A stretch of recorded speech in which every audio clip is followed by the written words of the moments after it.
Naglakad-lakad ako malayo ng aking narating. Naghahanap ako ng tutulong sa akin, nanghihingi ng tubig, pagkain o anuman maibigay nila sa akin.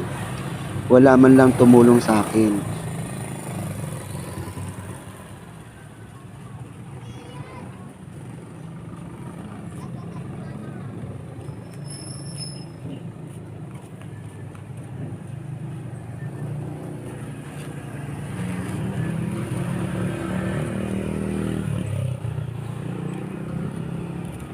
May nakita akong isang tindahan at nakaupo si nanay kasama yung kanyang anak.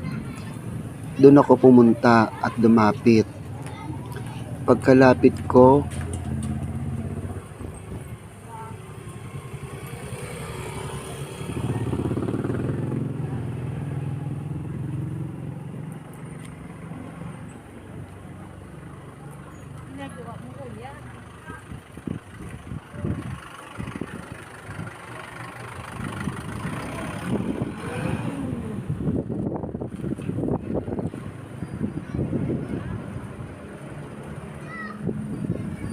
humingi ako sa kanya ng tubig at pagkain. Hindi naman siya nagdalawang isip. Ako'y agad niyang tinulungan. Tignan ninyo kung ano ang gagawin sa akin, kung paanong tulong ang kanyang gagawin.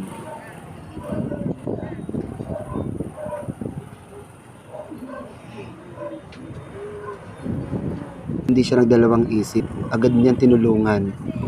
Tinulungan niya ako, inabutan niya ako ng tubig at puto. Nasabi sa akin kung saan daw ako nanggaling. Nasabi ko malayo na ang aking napuntahan. Ako'y naliligaw at naghahanap ako ng makakain. Ako'y nagugutom.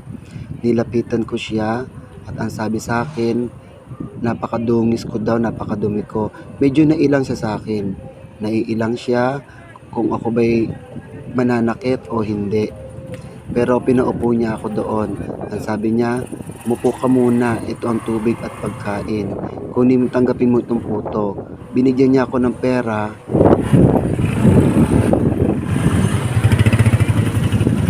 Sige po, Nay, aalis na po ako. Maraming pong salamat. Kayo lang po ang bibigay sa akin ng pagkain. Ang puto.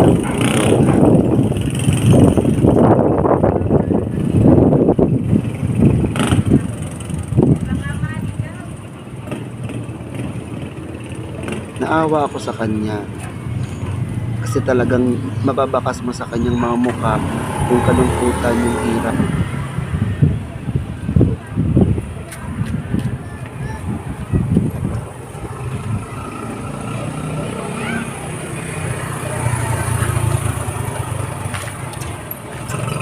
Naglakad-lakad ako papalayo sa kanya at nakatingin siya sa akin.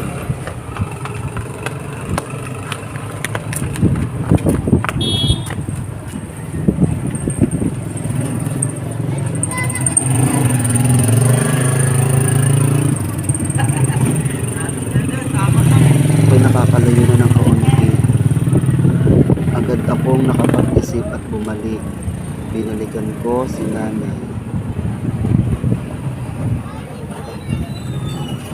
Ako'y naglalakad, nakatingin sa akin, pagdating sa kanya, nakatingin siya sa akin. Nakita ko ang kanyang mukha. Siguro iniisip niya kung bakit ako bumalik.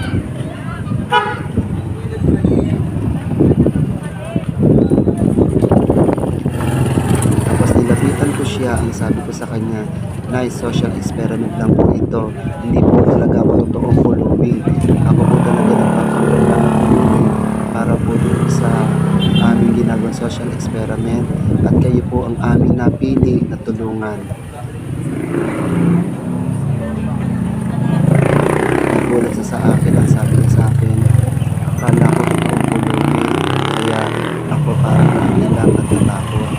Pero may dalawang isip naman siya na gano'n ang sabihin niya. Ngayon,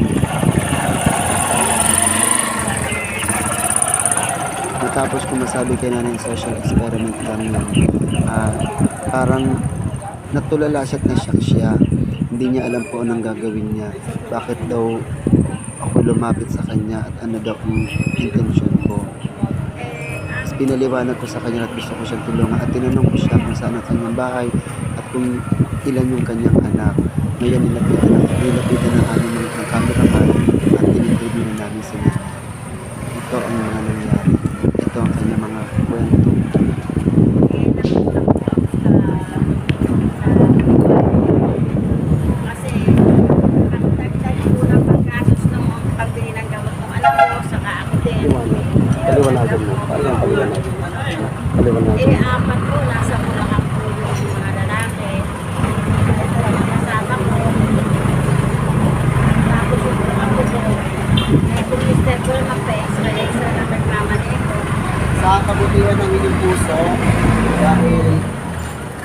galing lang sa Mumbai, ang inyong puhunan.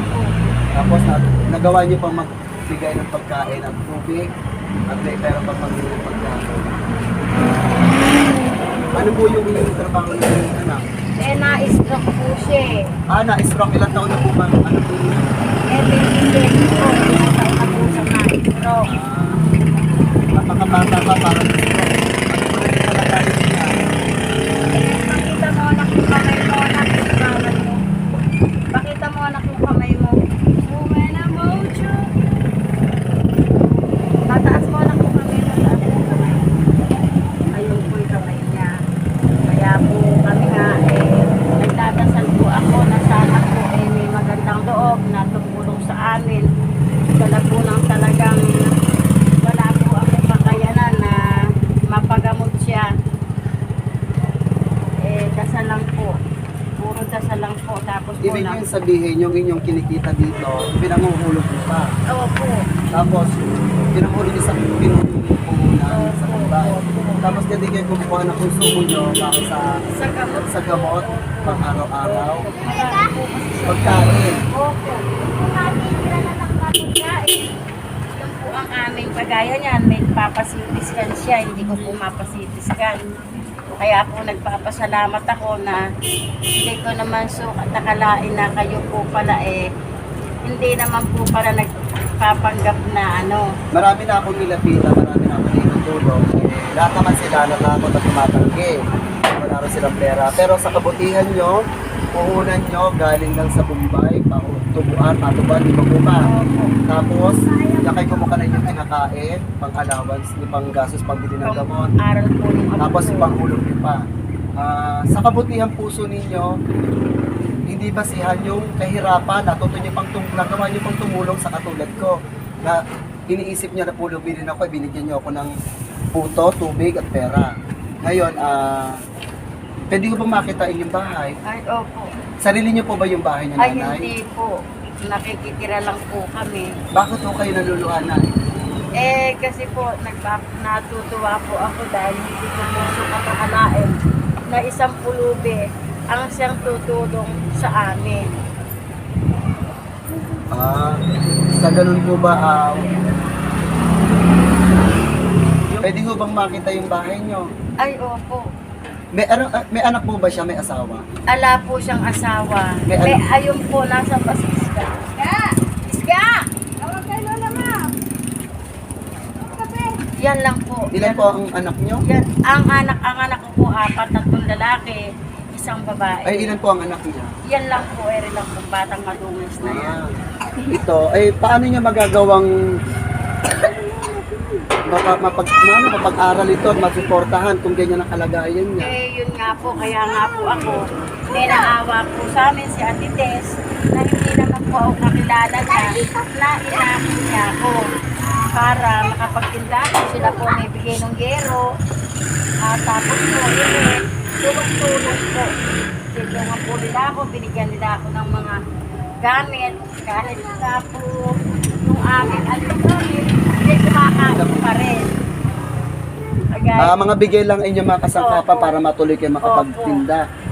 May nakain din po sa inyo dito. Awa po naman ng Diyos meron po. Nasosurvive din naman po yung pangulog po sa araw-araw. Yun nga po ang yun po ang aking iniintindi. Nasasambot naman po sa araw-araw lahat ang pangulog nyo at saka gastusin nyo. Hindi nga po, pag binibigyan po kami nila Ate Tess.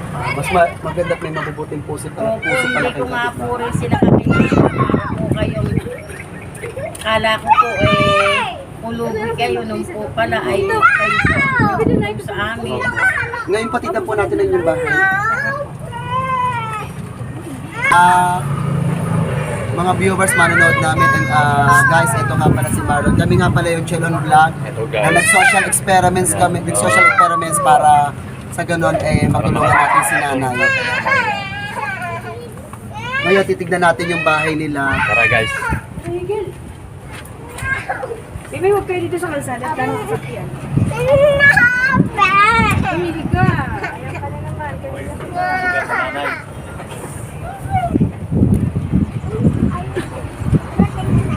Sila nakatira guys.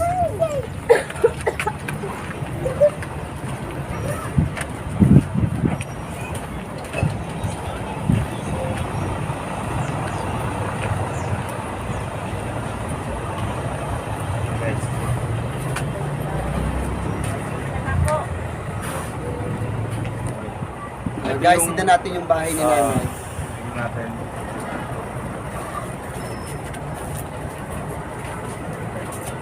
Kayo guys. Egypt yan. Egypt. Kukunin niya mamaya na Egypt. Ito po yung kanyang bahay. Napakasikip na. Medyo masikip ang kanyang tirahan ni nanay. Yan. Napakasikip. Tuloy kayo guys. Tapos ilan kayo natutulog? Tatlo. Ito lamang pag ganyan lang kayo. Eh rin po pinag-aano namin. Pinagdidikit ninyo. Para kayo ano. At napansin ko na, bakit kayo parang hindi maganda yung inyong paglalakad? Eh nirarayuma rin po Paano ako nagkaroon eh. din kayo ng diferensya? Gusto ko rin po Meron ng- din po kayong maintenance na. Meron po. Ilan taon na po ba kayo? 60 po. Sa Yung edad, pong mister ko 74. sa edad ni nanay, na 60 years old, dapat may katuwang isa sa buhay. Nagkaroon pa ng diferensya yung kanyang isang anak na na-stroke, napakabata pa. Yun ang dapat makakatulong ni nanay ngayon. Solong binabalikat ni nanay ang kanyang lahat ng hirap para masuportahan yung kanyang anak na na-stroke at yung kanyang apo. Hindi naman nananatiling may trabaho inyong asawa. Opo. Pa-extra-extra lamang. Extra. Ngayon po, nakabiyahe siya ngayon. Hindi na nga po dapat siya maghanap buhay. Ilan taon na po ba si tatay? 74 po. Naku, napakaedad na. Sa edad ni tatay, dapat medyo parang Opo. nagre-relax na lang sana sa Opo, buhay. ala po. Talaga po Marami ganun. tayong mga kababayan na sobra sa pera, pero ginagawa nila sa bisyo nila. Pero kayo talagang nagsisika para Ano kayo, taguyod susumikap yung kayo. inyong pamumuhay. Hindi inyong tirahan, hindi inyong bahay, tinatira kayo, pasalamat kayo doon. Yan Kasi po wala yung sa may sitwasyon ano, niyan. Sa inyong Na sitwasyon. nanay guys. Ayan po. Sitwasyon. Hanggang kailan nyo mahuhulugan yung inyong inutang sa Bombay? Ano pa po yun, hanggang katapusan siguro dahil 2,000 lang po yun eh. 2,000, pinaikot-ikot nyo Opo. lang. Ayan, pinaikot-ikot pa lang ni nanay yung Ang trabaho ng inyong asawa, extra-extra lang to. Opo. Ah, Kasi po matanda na siya, dapat po nga umina kami ng probinsya. Kawawa naman po yung anak ko dito po kasi pag nagsisisure po kasi siya inaatake po siya. inaatake. Nako, may meron pang ininom na maintenance. sa Meron tatay? po sa utak. Nako, napakahirap Hindi po na rin pala nawa- ng kalagayan ninyo, Nay. kalagayan. Nakakaawa talaga ang buhay ninyo, Nay. Lahat po ng tao dito, pag po sinusumpong yung anak ko kasi meron po kaming nurse na kapitbahay, tinutulungan niya po kami. Salamat sa Salamat kapitbahay sa na nurse kapitbahay niyo, na Nay. kahit paano nagagabayan kayo dito. Opo, kaya pinapakain po kami nila noon. Kasi po hindi naman Mabuti sumasapat na idea, yung Nay. kita ng mister ko. Sabi niya, nahihirapan na rin siya. Sabi ko, paano gagawin natin? Ang hiling ko po sa Panginoon Diyos, sana po isang umaga, may tumulong po sa amin para naman po yung anak ko. Gusto ko po siyang Gumaling. gumaling. Hmm. Pinapatherapy ko po sa 350 po isang araw. Sila rin po ang tumulong sa amin. Na magpahilot si Beng Beng, binibigyan niya po. Ako po nagbibigay ng 200. Oo. Tapos sila po 150. Mabubuti naman inyong kapitbahay. Talagang, siguro talagang meron kayong Yan, guys, mabuting ang puso. ano niya. Kanina nga lang, nagpanggap ako sa inyong pulube. Butit hindi kayo natakot sa akin. Medyo nailang din kayo. Nagulat nga po ako dahil ala naman po ako nakitang tao na naglalakad tapos bigla pong merong lumapit sa akin. Yung mga ibang lumalapit sa inyo, natutulungan nyo rin ho ba bukod sa akin? Ay, opo naman. Talagang mabuti po yung inyong puso, sabi. Yung Salamat din kay pag nanay. po may natirang lugaw ko, Mabuti yung kanyang kalooban. pinabibigay ko rin po. Napakabuti niyo po, Nay. Ito po yung atin sa mga manonood namin, na subscribers namin, kahit saan, mansulok ng mundo, kami humihingi ng tulong sa inyo, na tulungan natin si nanay na mapagamot yung kanyang anak, at magkaroon man siya ng kahit kaunting puhunan, dahil yung puhunan niya ay inutang niya lang sa Bombay, 2,000 pesos. Mga kapatid, kumakatok kami sa inyong puso, humihiling kami, sa hirap talaga ng buhay, kahit anong sikap, kahit sino, napakahirap ang isang mahirap na kahit anong kahit ang gawin ay talagang dapat wala rin naman. Ngayon eto nagkaroon pa ng problema si nanay, hirap din maglakad. Anak niya na stroke din. napakabata pa. May isa ring anak. Paano nila mabubuhay yung isa't isa kung sila ay kapos na kapos? Kaya sa aking mga manonood ko, sa mga subscribers ko, kung kayo meron din naman sobra at may itulong nyo na sa akin at makakarating sa kanila. Nahingi ako sa inyo ng tulong na matulungan natin si nanay na sa ganon na hindi na siya mangutang sa Bombay, sarili na niya ang kanyang maging puhunan, hindi na maging hulugan kasi bumibili pa ng maintenance para sa anak niya, sa kanya at sa asawa niya. 3 na silang nagme-maintenance sa kanila. 3 na sa kanila umiinom ng gamot. Saan nilang kukunin yung pambili nila ng gamot? Karinderiya, kaunti lang ang paninda, 2,000 lang ang naging puhunan nila. Huhulugan pa sa Bombay, utang lang. 50 po araw-araw. 50 araw-araw na kanilang hulog.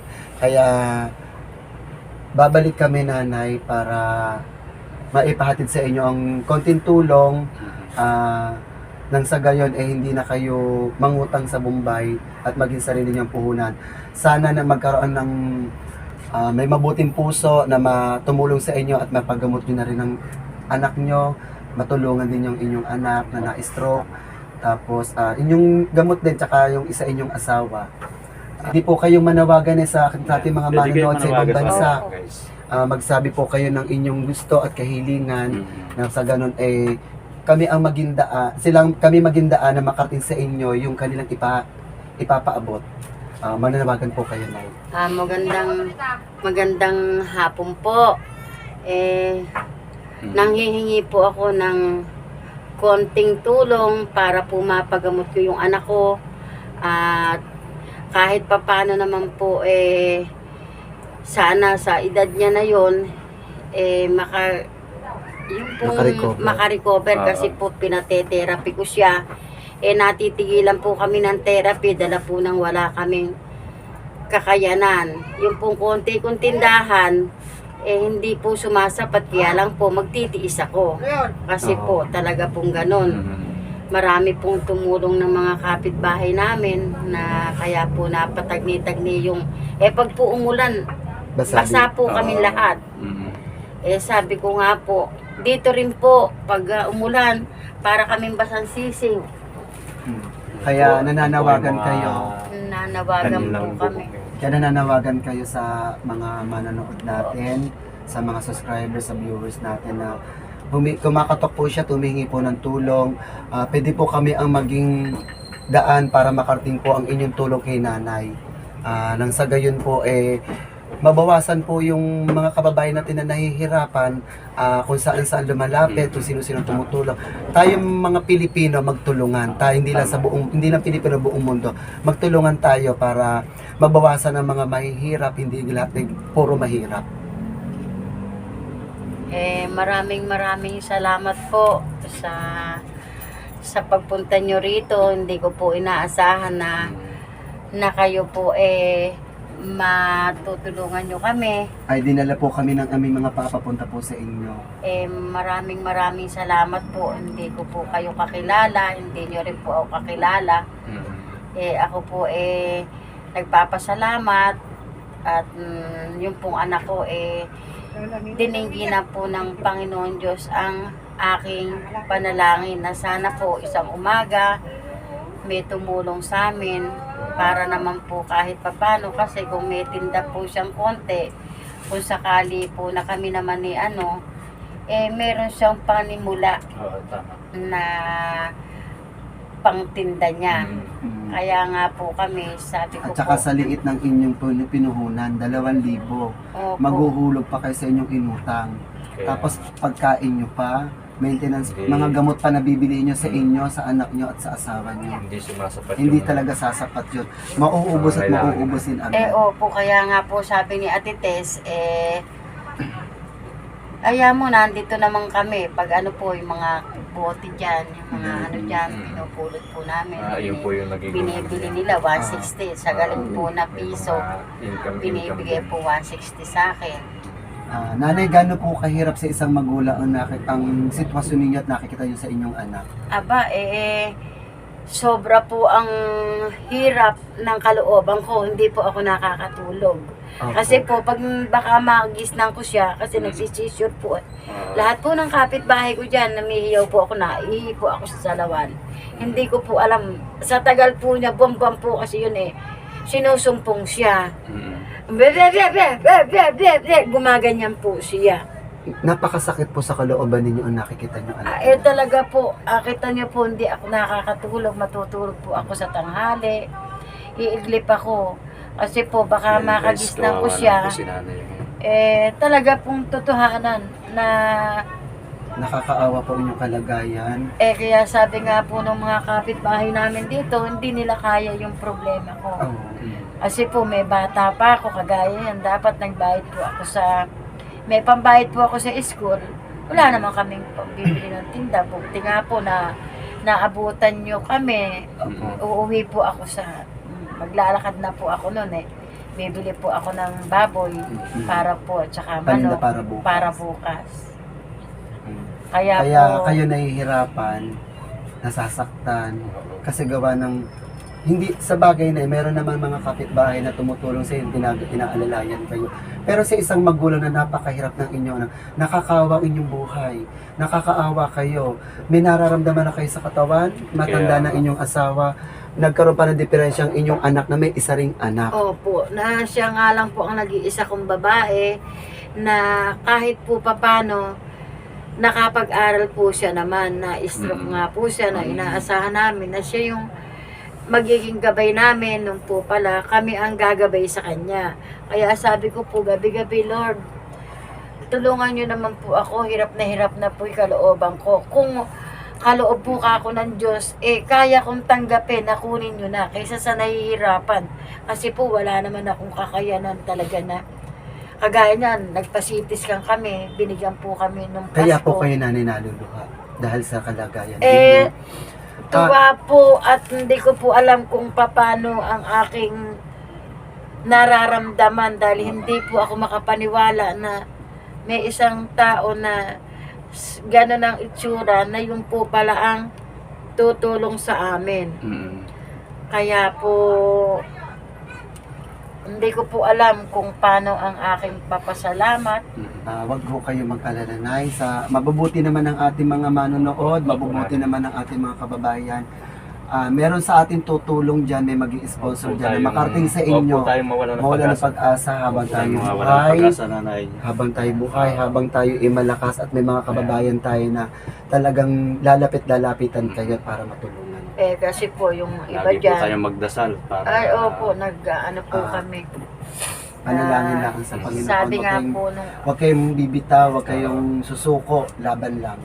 laban lang tayo na. kasi po kuminsan naman hindi rin po masasabi yung lalaban kasi kuminsan po darating din naman sa punto na talaga pong natitikman po namin na yung pong pagkain ng nila, yung pong tira nila, yun ang aming kakainin. Kasi po siyempre yung kita po ng mister ko konti lang. Bibili namin ng gamot. Kawawa Kasi na po si nanay. bumibili pa po ng wine yung anak ko kasi para po yung ugat. Tsaka po nag-herbal din kami. Yan po guys ang sitwasyon namin. Ibig ko po kasi talagang may ano po kami ng reseta ng CT scan. Mahal daw po ang CT scan. 7,000 yung CT scan. Sabi ko hindi ko kaya. Naapektuhan ho ba yung kanyang pagsasalita? Opo. Naapektuhan. Ano po siya, buti nga po kaya napunta kami rito. Nililibang-libang po namin dahil ibig po niyang masira isip Nakatulala po siya ng nakatulala Kawawa naman po ang inyong anak, Nay. Kasi meron pa siyang isang anak na bata pa. Opo, sabi ko nga Kaya po paano kung hindi siya mapapagamot at hindi siya magagaling, paano naman yung kanyang anak? Kaya At paano niyo masusuportan din yung inyong apo at anak? Kaya nga po, sabi ko nga, yung mister ko din, hindi ko na kaya sabi niyang magmaneho. Alang-alang sa apo ko, saka sa anak ko. Meron po ba na sa inyong pagkakataon na parang gusto niyo nang sumuko? Ay, opo. So, sabi ko nga po, Lord, hirap na po ako. Sabi ko, sa twi-twi na po ba, hihingi ako ng pagkain sa kapitbahay ko. Kaya po nadaing ako kay Ate Tess, o sige, pagtitindahin kita.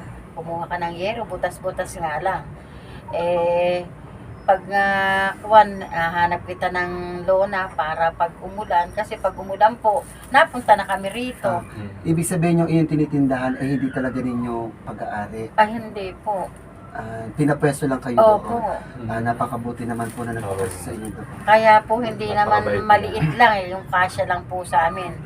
Tapos po dini po nakikiluto ako dini. Sige po. Ano po ang inyong papalakas sa inyo at lumaban sa hamon ng buhay? Kasi po nandito pa po yung mister ko. Siya po ang karamay ko sa anak namin. Kung wala po yung mister ko, siguro po isa na rin akong naglalakad na marumi, hindi kumakain. Opo. Kasi po maiisip ko po yun, dala po ng talagang, minsan po sabi ko, kung kailan po ako tumanda at saka ako binigyan mo Lord ng problema. Kasi po, gano'n po pasan. Ang gamot po niya, Pasanin talaga, nanay. at Medyo okay na po sana yung papasan, yung wag lang po siyang nagsisisure. Okay. Kaya nga po, Kaya kailangan mapasitiskan para siya po, magsisurtan. para po malaman, mabigyan ng gamot kasi po Tama. matagal na siyang, wala po kasi May ilang buwan na po bang siyang nagkaroon ng ganyan sakit? Taon na po ba o buwan? ay taon na po, 5 taon na po 5 taon na ganun. siya ng ganyan. Ibig sabihin yung kanyang anak ay ilang taon pa lang nun? 7 buwan. 7 buwan. Nakaano po siya, bedridden Tumata yung nanay, tumata yung apo ko. Paliliguan ko yung apo ko, yung apo ko umiiyak. Pakakainin ko po siya, pakakainin ko. Kaya napakahirap sa isang ina, Oo. yung kanyang anak at apo ay talagang naging pasanin na talaga. Ay, opo, tingnan nyo nga po yung aking tsinelas, yung aking paa. Ay hindi na mapalitan ng Hindi ko na hindi na po ako makapagkuko. Dala ng, siyempre po, hanggang alas 12 po, kagaya po kagabi, alauna. Gising pa ako, naglalaba ako. Buti, may washing naman yan. Sabi niya, gamitin may washing. So ngayon, Nay, ito, sa aming pagbalik, Oo, nanay. naway dala na namin ang tulong na nanggaling sa iba at makakarating sa inyo. Para hindi na kayo mangutang ng inyong puhunan at para kahit paano may pantustos din kayo sa pagpapagamot ng inyong anak at para kahit paano hindi nyo na hinuhulugan ng inyong pinuhunan sa pagtitinda. Sa 2,000 piso, naguhulog pa kayo, kakain kayo, bibili kayo ng mga gamot ninyong 3 sa inyo, sa asawa nyo at sa anak ninyong nagkaroon ng diferensya. Babalik kami na dito, hintayin nyo lang aming pagbalik. Bit na namin yung tulong na nanggaling sa may mabubuting puso. Sa kanila nang gagaling at dadalhin namin sa inyo. Maraming salamat po sa Kaya, Nay, malakasan nyo loob nyo at hindi lang kayo nag-iisa. Andito kami, andito sila. Andito ang ating mga manonood at yung mga mabubuting puso na ating mga kababayan na andyan silang handang tumulong sa inyo. Tama. Na hindi kayo pababayaan. Mapapasaan pa, makakaraos din kayo sa buhay at hindi kayo masyadong mahihirapan na. Mababawasan ang pabigat sa, pasa niya at bigat sa puso nyo. Sakit at hinagpis. maraming salamat po. Walang ano man, nanay. Hindi ko po kayo kakilala na kami po natulungan nyo. Minsan po sabi ko, totoo kaya po ito. Kasi nga po sa itsura ni anak, hindi ko po alam yung habag ko ewan ko po. Kaya po maraming salamat mga anak ko. Babalik po kami, Nay. Kami talaga pong gagawa ng paraan at para makatulong sa inyo at ganoon na rin po sa ating mga manonood. Kami kumakatok talaga sa inyong puso.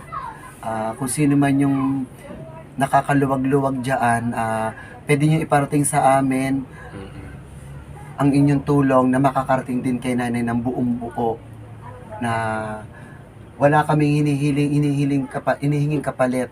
Makarating lang kay nanay ang inyong tulong at magtulong-tulong tayo para kay nanay. Yun po, maraming salamat, Nay. Salamat nanay. Maraming Sige po, salamat, kami anak. tutuloy at babalik po kami. Babalikan po namin kayo para maparating po ang inyong tulong. Bit-bit na po namin ang tulong na nanggaling sa kanila na makakarating sa inyo. Ganon din po sa amin, babalik po kami para maibigay po namin ang aming tulong para po sa inyo. Maraming salamat po Walang ano man na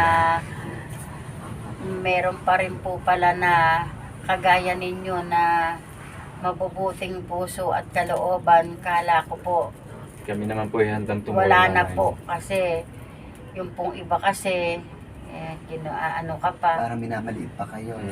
Totoo po. Dinadoon pa kayo. Hindi na, marami mabubuting puso, marami mga mabubuting tao na handang tumulong. At hindi na kayo napapansin. Ngayon, eto, nandito na mapapansin ka na. Kaya nga po, Nakikita na nila. maraming salamat. Gabi-gabi po, hindi po ako nagdadasal ng marami. Sa dingding po, sabi ko, Panginoon, ang hinihiling ko po ako sana, kahit po wala kaming pera, kapis na kapos yung anak ko lang po kako, pagalingin ninyo.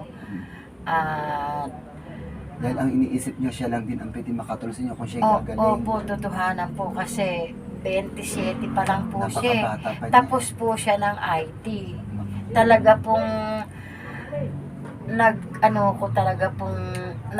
pinag-aral ko po siya, nangungutang ako sa Bombay, sa Bulacan para po matagpusan. Mapatignan Tapos yung pangatlo ko po kasi siyang anak na yung pong May mga pamilya na yung kanyang mga kapatid. Opo, lahat. Siyempre, nung pong binata, yung sweldo binibigay sa akin, pinag-aaral namin siya kasi siya po ang mahilig mag-aral. Yung pong mga lalaki, Ilan po ba magkakapatid yun? 4 po. Lahat sila may asawa na. Opo, Ah, may asawa na May po. mga asawa na sila. Siyempre po, iba malayo. Saka wala din. Kaya sabi nga po nung anak ko, mama, pasensya kayo. Hindi ko kayo matulungan. Dala ng siyempre, mahina din naman niya ang kita namin. Magbibigay ng konti, basta yung baon ng anak ko, ni Apo.